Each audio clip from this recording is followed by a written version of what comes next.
are managed. Some of them are as low as $10,000. Some of them are as high as $9, $10 million. Right?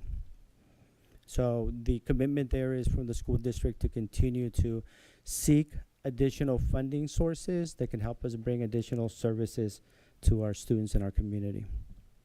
I didn't want to do 10 pages of that snippet, but this is just an idea that just to give you an idea. So as we look ahead, there's a lot of pressure to our budget. Fiscal year 25-26 is very tight for us. We have been using a lot of district reserves to fund some of those energy infrastructure modernization projects that you have seen throughout the school district, the solar shade structures, the HVAC units, the roofs that were repaired. We still have windows to do this year. And so we've been leveraging the general fund to be able to sustain part of that work. We do expect to receive reimbursement from the Inflation Reduction Act, the Low Income Bonus, the CalShape Grant, and other funding, the Imperial County Air Pollution Control Board. And if you have been by Kennedy Gardens recently or the high school recently, and you see the paving that was done on the fire lane at the high school and the paving that was done by Kennedy Gardens preschool, you'll see some of that work that could not be possible unless we had partners that, like the Imperial County Air Pollution Control Board, that gave us a grant to do that work.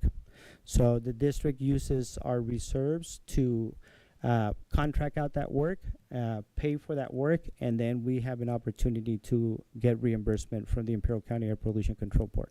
And they've been a great partner for us for many years. So the challenge is here. Very tight for fiscal year 25-26. We expect to start receiving some of these reimbursements from the resources that I mentioned in 26-27. Once we energize the solar shade structures, we will be able to start showing completion of this work and then being able to request the funding from the Inflation Reduction Act. We will be able to start seeing energy savings because we will be generating energy, and the projection is that we're going to be saving about $500,000 in energy costs on a yearly basis. We're going to achieve operational costs for years because that work had a replacement of 240 HVAC units that we won't be replacing with the general fund. Now they're being replaced. Yes, other ACs still go down, and of course our team works to replace those. But again, the challenge here is the delta between one, declining enrollment that we continue to see, the enrollment numbers that we have to ensure that we have enough capacity with staff and facilities to serve, and then really only being funded at the ADA level. So in that chart you see decreasing ADA for our school districts. So what do we have to do? We have to continue to, just like if we do in our own home, right? If we see our revenues go down, we have to adjust our budget. What we do in the school setting is we have to adjust our staffing ratio as well as other expenditures. One of the inflation, I put it up there, we have all experienced the impact of inflation. I mentioned that we do project savings in electricity for the next going years, but we had originally projected even more savings, but we had an increase in rates like we all have seen in our community.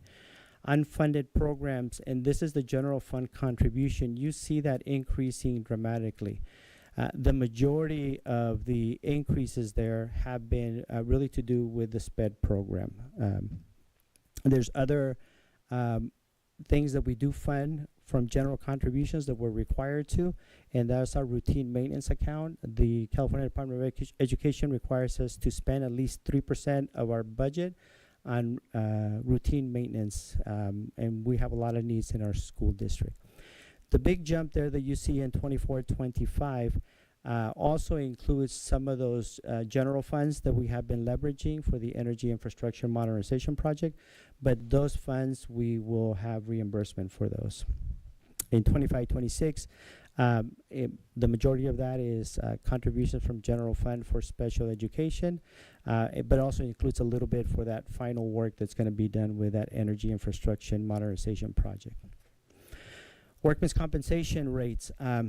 We saw an increase in the rates. We had been seeing decreases in the last couple of years. Last year it was 7.2886%. For fiscal year 25-26, it's going to be 7.031. Our workman's comp rate as a school district is more than twice the average of any other school district in Imperial County.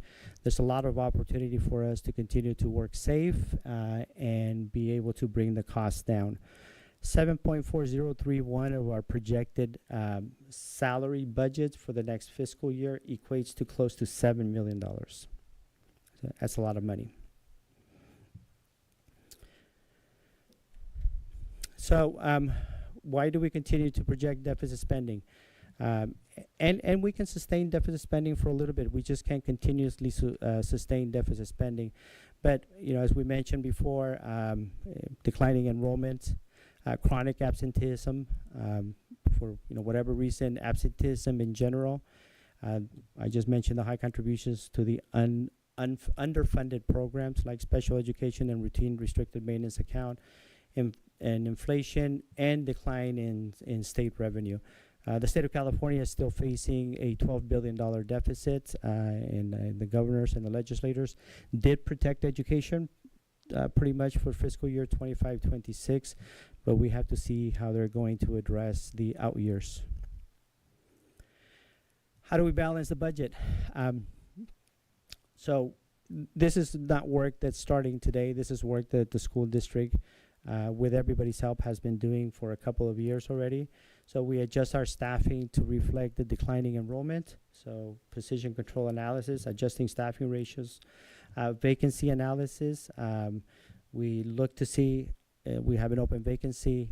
Does it really need to be filled? Can we do more with less? Just like we do in our own homes sometimes. And then really continue to seek, and like I said, the coordinators, the managers, they do a fantastic job in seeking additional funding sources that can help us continue to provide high quality educational services and give some alleviation to the general fund. And then in general, right, tighten our belt wherever we can, reduce general fund district-wide expenditures as much as we can. And as I mentioned, in the energy infrastructure modernization project, we're investing to save for the very, very near future and for the long-term future as well. That concludes my presentation. Questions that I may answer? Any questions? Two quick questions. Mm-hmm. I'm just curious, you mentioned some of the revenues, resources are capped, indirect rates are capped. Mm-hmm. Are those significant amounts, or state or federal? They can be. Sometimes, normally where we see the caps is they're capped around 4%. So with a what was the number I had, 7.61%, that could be a significant amount, right? It's a percentage of the total revenue. Some of our revenue streams are $10,000, and sometimes even on those we don't charge indirect, right? Because it really does eat into the whole program itself. Some of the larger funding streams that allow for indirect, we try to cost recover the full amount if possible, unless it's restricted. But yeah, it can be significant. Okay. And just a second one, just out of curiosity. So workers' comp has been decreasing over the last few years, it looks like. But yet still significant. I'm just curious as what efforts, what might the district be doing? What can we do to help reduce that? Is that training? Is that safety equipment? Or what might be things we can do?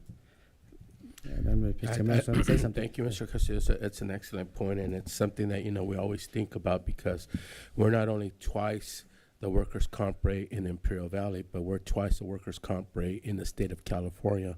As Mr. La Torre mentioned, we pay out of about $7 million of unrestricted general fund money towards workers' comp, right? That could, if we were at the state average of about 3%, the county average of about 3%, our other 17 or other 16 surrounding school districts within the valley are about at 3%. Our costs would be about half of the 7 million, about 3.5 million or so. that would be a savings or a refund back or an increase back to our unrestricted general fund, about $3.5 million. That's significant. We could do a lot with $3.5 million. But you know, we do have this. You have seen that year after year we have been decreasing it slightly, ever so slightly, but every little bit makes a difference. So a few years we created a return to work program.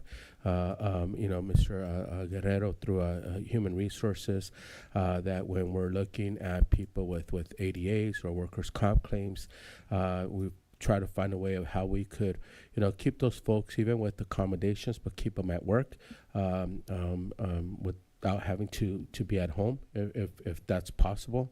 And so, you know, that helps. Actually, it's been shown that return work programs helps decrease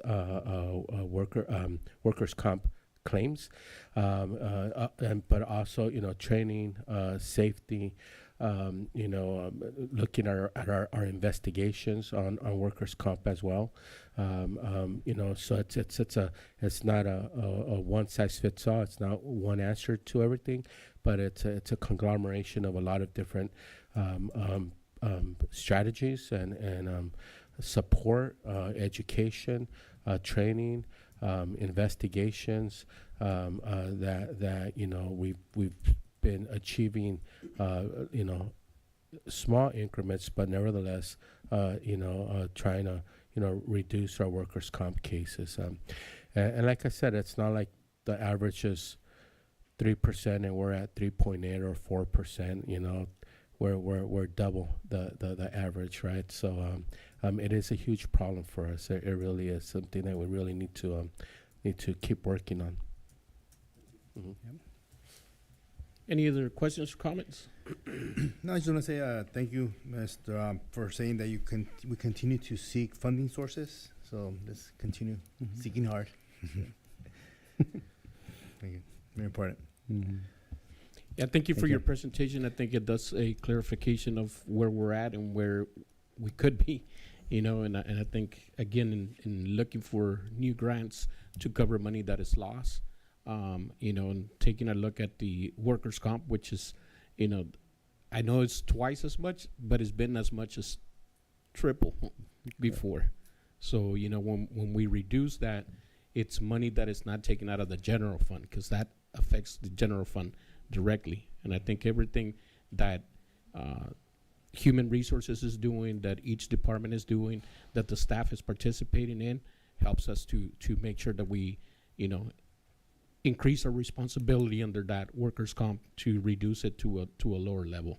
And I think it's reasonable and it's possible to ask, you know, that we continue to work on that. Thank you. Thank you. I will entertain thank you for your presentation. I will entertain a motion for the approval of the 2024-25 unaudited actual and 2025-26 revised budget. I'll make a motion to approve.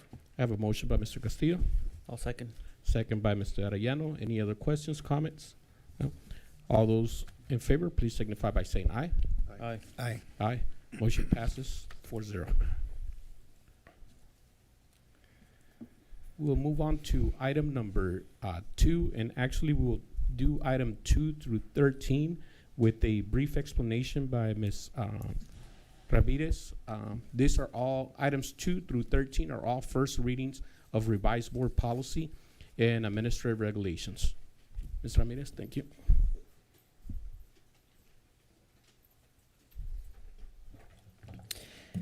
Good evening, Superintendent Jimenez, President Contreras, and members, trustees and members of the public. My name is Elisa Ramirez. I'm the Assistant Superintendent of Educational Services.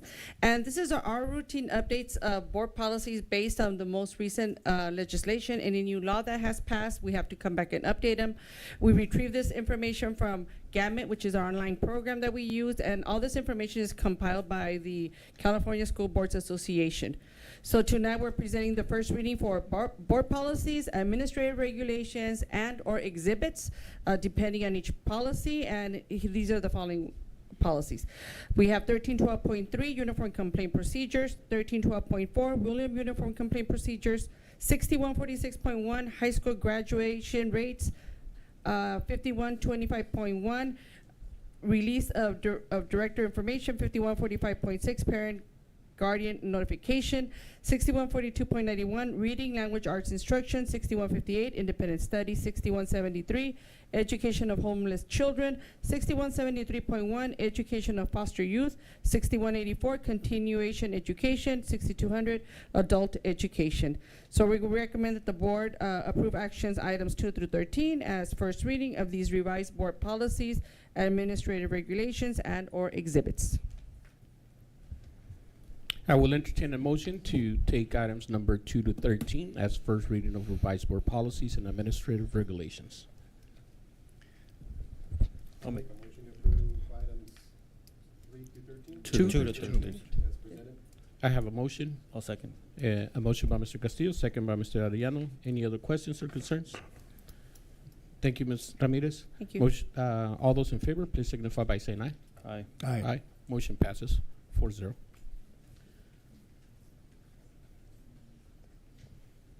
Item number 14, approval of new course for Calexico High School, Introduction to Welding.